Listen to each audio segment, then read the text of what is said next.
The first time I saw a human, he was covered in the soot of battle, armor cracked, blood streaking down his brow, eyes burning like twin supernovas' paws.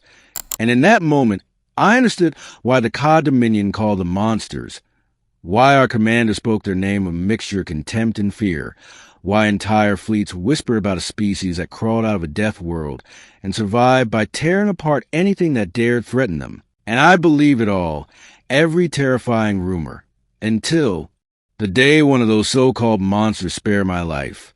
I am Ralvik, scout of the Ka Dominion, a soldier raised in a culture where mercy was weakness and hesitation was treason, a civilization that conquered worlds with efficiency and silence, confident in its superiority, right up until the day humanity arrived in our path like an asteroid meant to shatter prophecy itself.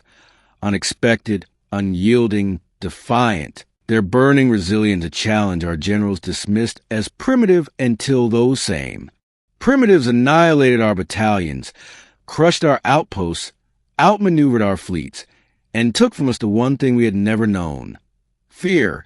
And it was during the fifth cycle of this brutal war that my squad crash landed on Argelos 3, a forest world thick with human patrols and forward bases. The crash killing my entire team in an instant, leaving me broken, trapped inside my exosuit, my limbs numb, my head ringing with a shriek of damaged neural implants. And when I crawled free of the wreckage, smoke rising around me like a funeral pyre, a human patrol found me within hours, their formation precise, their rifles humming with lethal charge as they surrounded me, boots sinking into the wet soil of the forest floor, their words sharp and fast, my translator struggling to keep up, and everything I had ever been taught told me this was the end. Because everyone knew humans never took prisoners. They ended threats quickly, efficiently, without hesitation. But instead of executing me, they paused, glancing among themselves in silent debate I could not decipher. And then one stepped forward, the one whose armor was cracked, visor cracked, blood dried on his cheek, eyes burning with fire I had no name for. This was Sergeant Elias Ward, though I did not know his name then, only the weight of his gaze as he studied me for a long, suffocating moment before he finally spoke. Hands up, slow. And though my limbs trembled and my heart pounded like a trapped creature, I raised my hands, expecting a plasma round to pierce my chest. But instead, Elias motioned to his squad to lower their rifles, saying he's wounded. He won't survive an interrogation. And the others hesitated, confused, because human soldiers were not trained to help enemies. It simply wasn't in their doctrine. But Elias was different, and as he knelt beside me, pulling out a glowing cylinder that my implants identified as a medgel applicator, he asked, "You understand me?"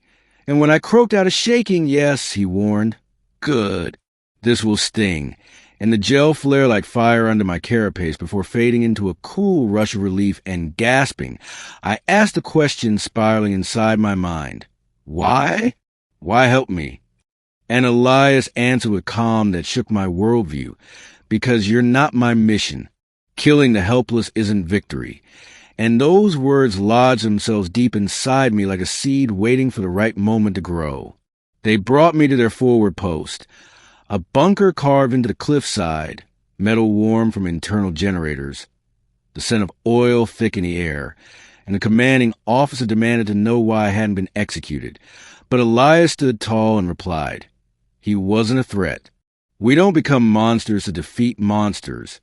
And though the commander scowled, he allowed it, and I was placed in a containment room that was shockingly clean, warm, breathable, comfortable, and I expected torture or dissection or interrogation, perhaps all three, but instead Elias visited every day, first asking simple questions, my name, rank, age, and I answered cautiously, waiting for the trap that never came, and then his questions deepened, my world, my culture, my family, and he listened, truly listened with curiosity instead of suspicion, and for the first time, a human made me feel like more than an enemy combatant. One day, daring, I asked him about humanity, and he sighed, saying, we're not what your dominion thinks. We're not fearless or perfect. We fight hard because our home made us tough. We care hard because loss taught us the value of life. And we spare enemies because we refuse to become the very horrors we fear. And the contradiction was stunning. Compassion inside a species forged by violence, but also made sense. Weeks passed. Rumors emerged of a counterstrike on a Dominion relay station, and Elias was assigned to the mission. The night before deployment, he came to see me, his voice quiet as he said, "If something happens to me, don't let this war convince you we're all monsters." Some of us still believe in compassion, and I did not know what to say because no warrior from my species had ever spoken to an enemy that way. And the next day his squad left and did not return. Hours stretched into days. Fear built inside me, strange and disorienting. Fear not for myself, but for Elias, a human, a sworn enemy. And then the alarms blared. Dominion forces attacking the base. Sirens echoing through metal corridors. Guards evacuating in a rush. Leaving me locked inside my containment cells, explosions shook the walls and smoke filled the vents. And I realized I would die trapped unless I acted. So using a shard of broken plating, I hot-wired the lock. Sparks flying as the door hissed open, revealing chaos. Humans retreating, Dominion troopers advancing, plasma fire streaking the air. When one of my own soldiers spotted me, shock flickering across his mandibles as he growled, "Ralvik, you survived?" And I replied, "Yes, but stop firing. There are wounded inside, civilians."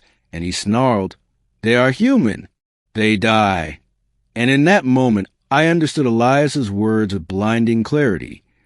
Killing the helpless wasn't victory, it was cowardice. And something inside me snapped. I lunged, knocking his rifle aside, shoving him into the wall with force that stunned nearby Dominion troopers who stared in disbelief as I shouted, "Retreat, now!" And perhaps they thought I'd gone mad. Perhaps they finally saw the truth I had learned, but they withdrew. That was when I saw him, Elias, collapse behind a shattered barricade, blood soaking his uniform, breath shallow, life slipping away. I ran to him, lifting him carefully, whispering, "Elias, stay awake," and his visor flickered as he blinked weakly, murmuring, "Ralvik, you got out?" And I answered, "Yes, because of you," before lifting him onto my shoulder, carrying him through collapsing corridors, explosions lighting our path, smoke burning my lungs as human medics gasped at the sight of a Ka, soldier carrying one of their own, and I said the only words that mattered, "He saved me," and they let me pass. Elias lived. The war did not end that day, but something fundamental shifted. An enemy had saved a human, and a human had first saved an enemy. And when Elias finally recovered, we stood together on a ridge overlooking the healing base. The wind cool against our armor, and he said softly, "I never thanked you." And I replied, "You did. When you saved me, you changed me. You showed me mercy is strength." And he chuckled. Guess we both broke a few rules. And I answered, "Perhaps, but sometimes peace begins with subscribe to watch part 2.